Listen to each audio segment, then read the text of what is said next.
नमस्कार बच्चों, मैं डॉक्टर संजय बुंदेला।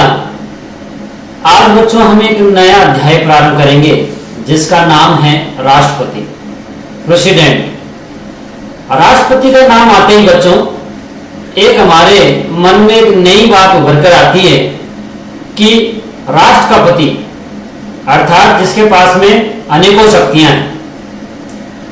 बच्चों, इस भारत के राष्ट्रपति की बात अगर हम करें तो ये विश्व में एक रबड़ स्टैंप की तरह काम करता है, क्योंकि इसके पास में अमेरिका के राष्ट्रपति के समान कोई ज्यादा शक्तियां नहीं।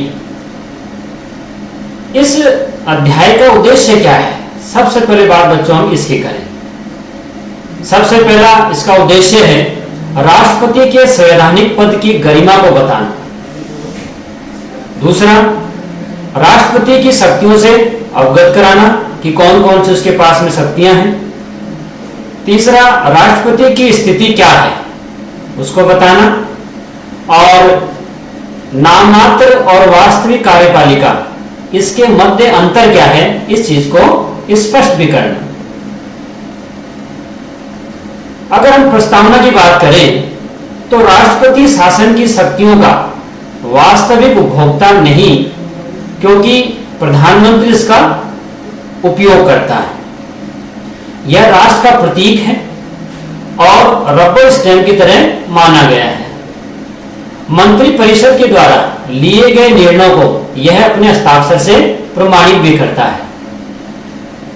यह मंत्री परिषद की सलाह से ही कार्य करता है, क्योंकि संविधान में बताया भी गया है। इसे प्रधानमंत्री के साथ कार्य करने के लिए सदैव तत्पर रहना चाहिए, जिससे देश में संपूर्ण व्यवस्था बनी रहे।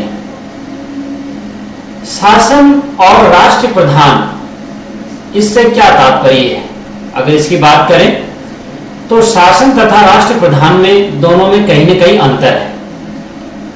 अगर शासन प्रधान की बात करें तो इससे तात्पर्य है वास्तविक कार्यपालक। वास्तविक कार्यपालक संसदीय शासन व्यवस्था में प्रधानमंत्री होता है। यह शासन की शक्तियों का मुखिया भी होता है। यही कार्यात्मक रूप से इनका उपयोग भी करता है। इसकी सहायता के लिए राष्ट्र प्रधान होता है। अब राष्ट्र प्रधान क्या है, इसकी बात करते हैं बच्चों।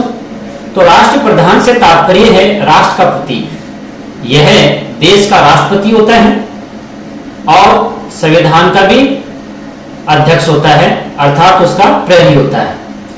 यह नाममात्र की कार्यपालिका कहलाता है। बच्चों, राष्ट्रपति की अगर अपन बात करें तो राष्ट्रपति बनने के लिए, भारत का राष्ट्रपति कौन हो, इसके लिए कुछ योग्यताएं हमारे यहाँ संविधान में बताई गई हैं, जिसमें सबसे पहली बात करते हैं कि वो भारत का नागरिक होना चाहिए। सेकंड, इसने 35 वर्ष की आयु पूरी कर ली। थर्ड, लोकसभा का सदस्य चुने जाने की वो योग्यता रखता हो और वो पागल या दिवालिया भी नहीं हो। इसके अलावा वह भारत सरकार या किसी राज्य सरकार के अधीन किसी संस्था में लाभ के पद पर कार्यरत न हो। इसके बाद बात करते हैं बच्चों अपन राष्ट्रपति के चुनाव से संबंधित प्रावधान की। अगर मैं बात करूं कि राष्ट्रपति का चुनाव कैसे होता है, तो सबसे पहले बात करेंगे कि इसका अप्रत्यक्ष रूप से चुनाव होता है। मतलब जिस प्रकार से प्रधानमंत्री की एक तरह से चुनाव की प्रक्रिया है, उससे बिल्कुल विपरीत राष्ट्रपति का चुनाव होता है। जहां वो प्रत्यक्ष रूप से चुना जाता है, वहीं दूसरी ओर राष्ट्रपति अप्रत्यक्ष रूप से चुना जाता है। राष्ट्रपति के चुनाव के लिए एक निर्वाचन मंडल बनाया जाता है और उसी के द्वारा उसका चुनाव किया जाता है। इस निर्वाचन मंडल में संसद के दोनों सदनों के सदस्य और राज्य विधानसभा के प्रतिनिधि होते हैं। इसके बाद बच्चों बात करते हैं राष्ट्रपति पद के लिए शपथ संबंधी प्रावधान की। भारत के राष्ट्रपति को सर्वोच्च न्यायालय का मुख्य न्यायाधीश पद की शपथ दिलवाता है। और और संविधान के अनुच्छेद 60 में पद का प्रारूप भी दिया गया है। इसके बाद बात करते हैं हम राष्ट्रपति के कार्यकाल को लेकर। तो राष्ट्रपति अपने पद पर 5 वर्ष के लिए कार्य करता है, अर्थात इसका चुनाव 5 वर्ष के लिए होता है और इसको पद से तभी हटाया जा सकता है जब इसके पद को लेकर कोई दुरुपयोग की बात सामने आए और उसको हटाने के लिए महाभियोग की प्रक्रिया ही संभव है, अर्थात महाभियोग की प्रक्रिया के द्वारा ही इसे अपने पद से हटाया जा सकता है। इसके अलावा मृत्यु, पदत्याग आदि के कारण इसका पद रिक्त हो सकता है और 6 महीने के भीतर भीतर चुनाव पुनः करवाया जाना आवश्यक भी है। राष्ट्रपति का पद रिक्त होने पर उपराष्ट्रपति के द्वारा इसके सभी दायित्वों को पूरा किया जाता है।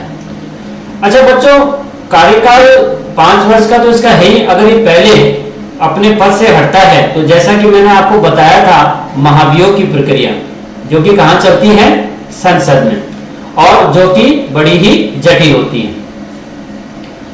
इसके बाद बात करते हैं बच्चों राष्ट्रपति की शक्ति और कार्यों की।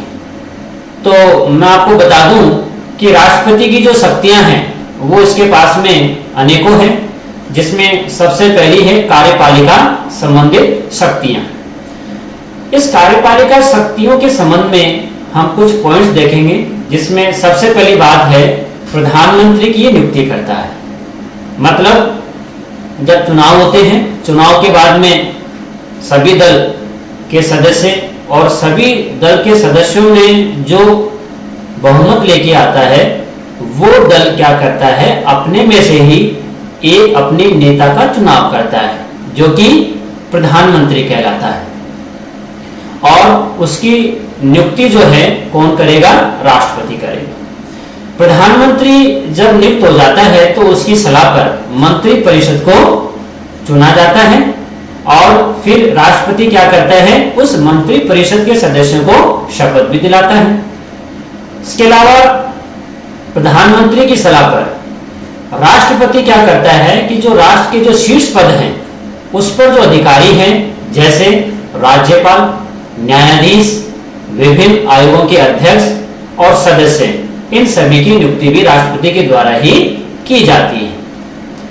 इसके बाद में बात करते हैं बच्चों विधायिका संबंधी शक्तियां या व्यवस्थापिका संबंधी शक्तियों की। इसके अंतर्गत सबसे पहली बात जो है, राष्ट्रपति संसद का अधिवेशन बुलाता है।